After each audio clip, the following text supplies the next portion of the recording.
Assalamu alaikum dear student. In the previous video we have studied that how we can achieve the first normal form, that we divide the large comprehensive table into smaller table in such a way that there is no repeating groups. हमने देखा था इससे पहले हमने एक table लिया था student management system में, जिसमें हमने एक लार्ज टेबल को हमने दो तीन टेबल्स छोटे छोटे टेबल्स में डिवाइड कर दिया था। एकेडमिक्स हमने अलग कर दिया था, उसमें एग्जाम्स को भी हमने अलग कर दिया था, कोर्सेज को भी हमने अलग कर दिया था। ठीक है, तो फर्स्ट नॉर्मल फॉर्म में हम we should divide the tables into related groups. हम एक बड़े टेबल को रेलेवेंट ग्रुप्स में डिवाइड कर देते हैं। Now come to the second normal form. A relation is in second normal form U2 and F if it is in first normal form। second normal form के लिए must है कि वो already first normal form में हो, and if all its non-key attributes are fully functional dependent on the whole primary key, it means that there is no partial functional dependency exist, or we can say that there is no composite key। ठीक है, अब table में कोई composite keys नहीं होनी। Composite keys वो हैं जो टेबल में एक से ज़्यादा attributes which can act as primary key. किसी भी टेबल में एक से ज़्यादा ऐसे एट्रीब्यूट हों जो कि which can act as a primary key, they are known as composite keys. For example आप ये देखिए इस टेबल में कि अब ये जो टेबल है अभी फर्स्ट नॉर्मल फॉर्म में, but it is not in second normal form. अभी ये सेकंड नॉर्मल फॉर्म में नहीं ये टेबल। अब देखिए इसमें एडमिशन नंबर है SSC01, roll number 1, name Usman, let's suppose exam ID EX01, exam name first term, course ID CS001, course name FCS, exam result 70%। Admission number SSC2, roll number 2, let's suppose institute name Abu Bakar, exam ID EX01, first term CS001, FCS and 65%। अब देखें कि इसमें admission number roll number both can act as primary key. ठीक है, admission number roll number similarly exam ID. ठीक है, no we can say that exam name first term it is not directly dependent on the admission number, कि exam names direct admission number के ऊपर depend नहीं कर रही। इसी तरह we can see many attributes that similarly course name is not directly dependent on the admission number. So we divide this table further into in this way. अब हम इस टेबल को इस तरह डिवाइड करते हैं कि हम कंपोजिट कीज को अलग कर देते हैं। हमने एडमिशन नंबर का इसको अलग कर दिया, अलग टेबल में कर दिया, और जो एकेडमिक में अब रोल नंबर है, देखिए अभी एडमिशन नंबर है, नेम है, रोल नंबर। ठीक है, अब यहाँ से पता चल गया कि ये एडमिशन नंबर है, उसका ये रोल नंबर है। अब इस रोल नंबर का जो एकेडमिक रिकॉर्ड है सारा, वो ये दूसरे टेबल में, जिसमें उसका नेम भी है, कोर्स आईडी भी, कोर्स नेम भी, एग्जाम आईडी भी और एग्जाम रिजल्ट भी। सो अब आप इस टेबल में देखें there is no partial functional dependencies. अब कोई नहीं, अब क्योंकि हमने क्या किया कि जितने भी जो कंपोजिट कीज थी जो कि which can act as a primary key, हम उनको डिवाइड कर दिया और उनको हमने अकॉर्डिंग टू टेबल हमने डिवाइड कर दिए। एडमिन में एडमिन नंबर आ गया, ठीक है, और एकेडमिक में रोल नंबर आ गया। ठीक है, और ये रोल नंबर जो यहाँ पे as a primary key behave कर रहा है, ये एडमिन में यहाँ पे roll number as a foreign key use हो रहा है। Now, in the next video, we will see about the third normal form. Okay. Let's now come to the third normal form. हम देखते हैं कि ये एक टेबल है जो कि सेकंड नॉर्मल फॉर्म है, but it is not in the third normal form. Let's see this table. अब इस टेबल में रोल नंबर भी है, नेम भी है, कोर्स आईडी भी, कोर्स नेम है, एग्जाम आईडी, एग्जाम रिजल्ट है, और सिमिलरली इसी तरह इसके लास्ट में रिजल्ट आईडी भी है।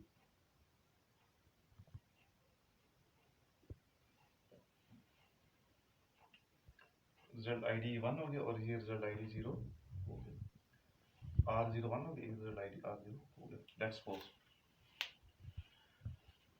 अब know what is the definition of third normal form. A relation is in third normal form 3NF if it is in second normal form।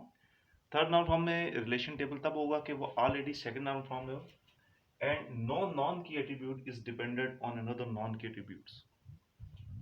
कोई नॉन की एट्रीब्यूट किसी दूसरे नॉन की एट्रीब्यूट के ऊपर dependent नहीं हो।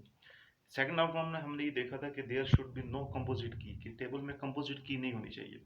जो एक से ज़्यादा प्राइमरी कीज हैं उनको हमने अलग टेबल पे हमने उसको प्लेस कर दिया था, एडजस्ट कर दिया। So we place them. अब हम इसमें क्या करते हैं कि नॉन के एट्रीब्यूट को हम प्लेस करते हैं into new relation with the other attribute as primary key, कि हम नॉन के एट्रीब्यूट को एक नए टेबल में उसको प्लेस कर देते हैं. So the transitive dependency will be removed by creating new relation groups. अब इसमें देखें, लेट्स सी दिस टेबल. अभी सेकंड नॉर्मल फॉर्म में, but it is not in the third normal form. अब इसमें देखें कि इस टेबल में जो रोल नंबर है, नेम जो एट्रीब्यूट्स बनते हैं, course ID, course name, exam ID, exam result, result ID. Course ID is dependent on roll number, course name is dependent on course ID. अब ये नॉन की एट्रीब्यूट से ये depend कर रहा है सेकंड नॉन की एट्रीब्यूट्स पर. इसी तरह exam result is dependent on exam ID and exam ID is dependent on course ID and course ID is dependent on roll number. Similarly result ID is dependent on exam result. अब यहाँ पर result R2 is dependent on exam result is dependent on exam ID. Similarly, course name is dependent on course ID and course ID is dependent on roll number. So we split this table into in such a way that we remove transitive functional dependencies. अब हम क्या करते हैं इस table की, हम ये 4 table बना देते हैं फर्दर, छोटे छोटे स्मॉल टेबल्स. अब देखिए, अब इस टेबल में सिर्फ roll number, name, role number is the primary की, रोल नंबर इस टेबल में प्राइमरी की जो एक दफा आ रहा है, जो रिपीट नहीं हो रहा, and result ID is the secondary key. अभी सेकंड टेबल है कोर्स आईडी का. Here course ID is the primary key and roll number is the secondary key. अब कोर्स आईडी से उस रोल नंबर के तमाम कोर्सेज के बारे में कि उसने कौन कौन से कोर्सेज अडॉप्ट किए वो we will know. And third exam ID, here exam ID is the primary key जो कि एक दफा रिपीट नहीं हो रही, and result ID and roll number is the foreign key. अब यहाँ पे रिजल्ट आईडी और रोल नंबर जो है वो फॉरेन की है. सिमिलरली इस लास्ट टेबल में देखें कि रिजल्ट आईडी को हमने एज अ प्राइमरी की ले लिया और यहाँ पे रोल नंबर जो है वो एज एक्ट कर रहा है, it is acting as a foreign की.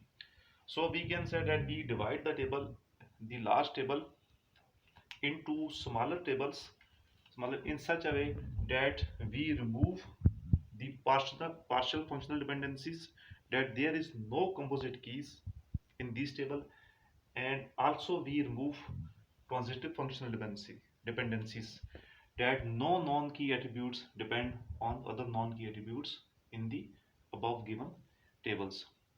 So in the next videos we will study about the fourth normal form, and I briefly define that the normalization of the database is that we divide the large relations into smaller manageable tables so that our database can be more integrated, and so that our database can be normalized.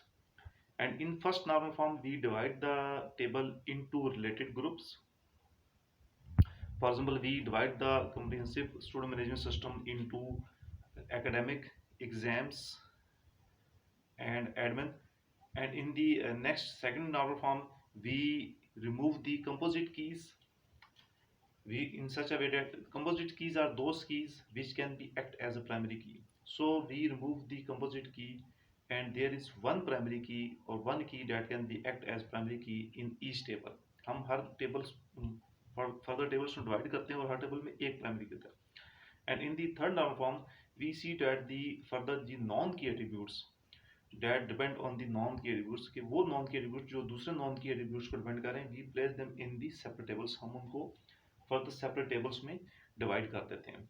So this is the example कि हमने एक non key attributes जिसमें course ID, course name, exam ID, exam result, all these are the non key attributes, and we divide into multiple tables. हम इनके multiple tables बना देते हैं, और जो चीज़ एक टेबल में प्राइमरी की है and it is this foreign की इन दी नेक्स्ट टेबल.